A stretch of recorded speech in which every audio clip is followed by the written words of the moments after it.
दुनिया में जश्न मनाया जा रहा है और जश्न ऐसा कि शायद गजा की गलियां इस वक्त पटाखों से गूंज उठी हैं। लोग इस वक्त सजदे में गिरे हुए हैं। शाम में रैलीज हैं, लिबनान में रैलीज हैं, पूरे मिडिल ईस्ट समेत पूरी दुनिया में जश्न है। लेकिन जो सूरत हाल पैदा हुई है वो बड़ी इंटरेस्टिंग है। हमास के लोग आ गए हैं सड़कों पर। उन्होंने आते ही नेतन्याहू को पैगाम दिया है कि देख ले, हम आ गए हैं वापस। तूने कहा था ना कि हम तुम्हें यहां पर खत्म कर देंगे, हमास, हम तुम्हें कब्र में दफन कर देंगे और तुम कभी भी नहीं जीत पाओगे। अब हम गजा को ले उड़ेंगे। देख, हम वापस आ गए हैं गजा की गलियों में, गजा की सड़कों पर वापस आ गए हैं। वो सुरंगों से निकले और वापस आ गए। और मजे की बात यह है कि लोग उनको पहचान भी नहीं पाए क्योंकि उन्होंने नकाब उतार दिए। वो आम लोगों की तरह शामिल हो गए क्योंकि बहुत सारे, आपको पता है, इनमें इंटेलिजेंस के भी लोग होते हैं जो हमास का नेटवर्क है और वो इंटेलिजेंस मामलात को देख रहे होते हैं, सब कुछ फाइनलाइज कर रहे होते हैं, सिचुएशन को उन्होंने देखना होता है। अब आप ये सोचें कि नेतन्याहू के पैरों तले निकल गई है जमीन। अब ये गेम तो सारी उलट गई है और उसको पता है एक ही शख्स इसके पीछे है। अब आप जरा देखें कि कतर के प्राइम मिनिस्टर आते हैं, उन्होंने आकर ऐलान किया कि जी मैंने डील फाइनलाइज कर ली है और हमने सब कुछ। इसमें कोई दो राय नहीं कि कतर को आपको बहुत ज्यादा अप्रिशिएट करना पड़ेगा क्योंकि लास्ट में जो कतर ने काम किया है वो इतना कमाल था, इतना कमाल था कि उन्होंने ट्रंप को प्रेशराइज किया कि आप नेतन्याहू को कहें बस इनफ इज इनफ हो गया, अब ये खत्म करेगा नहीं, वरना ये जंग पूरे रीजन को जलाकर आग का ढेर बना देगी। मोहम्मद बिन सलमान ने भी बड़ा काम किया क्योंकि देखिए उन दोनों के दोस्त हैं, मिडिल ईस्ट वालों के दोस्त हैं ट्रंप। लेकिन इंटरेस्टिंग, आपको एक तस्वीर दिखाते हैं। ये नेतन्याहू की तस्वीर है।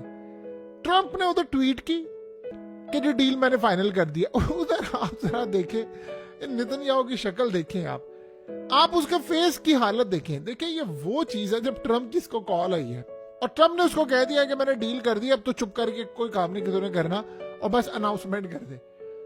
आप नेतन्याहू को देखें, ये कैमरा मैन ने पोज लिया हुआ है उसका, और ये तब है जब नेतन्याहू बात कर रहा था और पता था उसको ये तस्वीर ले रहा है। उसके चेहरे का रंग उड़ता हुआ आप देखें।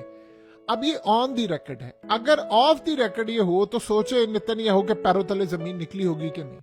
उसके चेहरे की हालत आप देखिए, खौफ देखिए उसके चेहरे पर, उसकी बॉडी लैंग्वेज आप देखिए। उसको जेल नजर आ रही है कि भाई मैं जेल में जा रहा हूं, मेरा तो खेल खत्म हो गया है। क्योंकि इसके बाद इम्यूनिटी, देखिए हो क्या रहा है इसके बाद, बड़ा इंटरेस्टिंग सीन है। वो इनके हाथियों ने कह दिया, वजीरों ने, हम रिजाइन करने वाले हैं। वो कहते हैं जैसे डील फाइनलाइज होती है, यानी ये खत्म होगा मामला, फौज वहां से आना शुरू हो गया, हम रिजाइन कर देंगे। वो रिजाइन करेंगे। वैसे तो अभी कर देना चाहिए, घटिया लोगों को, बेशर्मों को इतना टाइम क्यों वेस्ट कर रहे हैं, ट्रंप के हलफ का इंतजार क्यों कर रहे हैं, बाद में अभी करें। वहां पर सीन बड़ा इंटरेस्टिंग होगा कि वो सारे रिजाइन कर रहे हैं। अब हुकूमत के पास नंबर्स नहीं है, नेतन्याहू गया और जेल जाएगा। क्यों? क्योंकि जो केस चल रहा है अदालत के अंदर जहां पर इसके अरेस्ट वारंट है और इंटरनेशनल सतह पर भी अरेस्ट वारंट है, ये भी बड़ी मजे की बात है। तो वो जो इजराइल के अंदर करप्शन केसेस का चला है, उसमें से अदालत को कहा था मैं हाजिर नहीं हो सकता, जंग चल रही है, तो हमास और ये सारी जंग और लड़ाई हो रही है, तो मैं नहीं आ सकता, लिहाजा मुझे इम्यूनिटी हासिल है और जब तक मैं प्राइम मिनिस्टर हूं तब तक। अब ये सारी की सारी इंटरेस्टिंग सूरत हाल मजे की क्या है।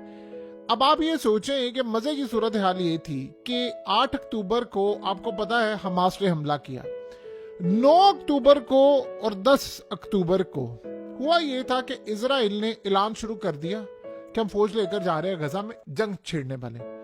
हमास ने इनको एक ऑफर दी और बड़ी इंटरेस्टिंग ये ऑफर थी, और ये ऑफर इतनी इंटरेस्टिंग थी कि आप उसका अंदाजा यहां से लगा सकते हैं कि इस वक्त सूरत हाल ये पैदा हुई कि हमास ने इनको कहा जितने भी कैदी हैं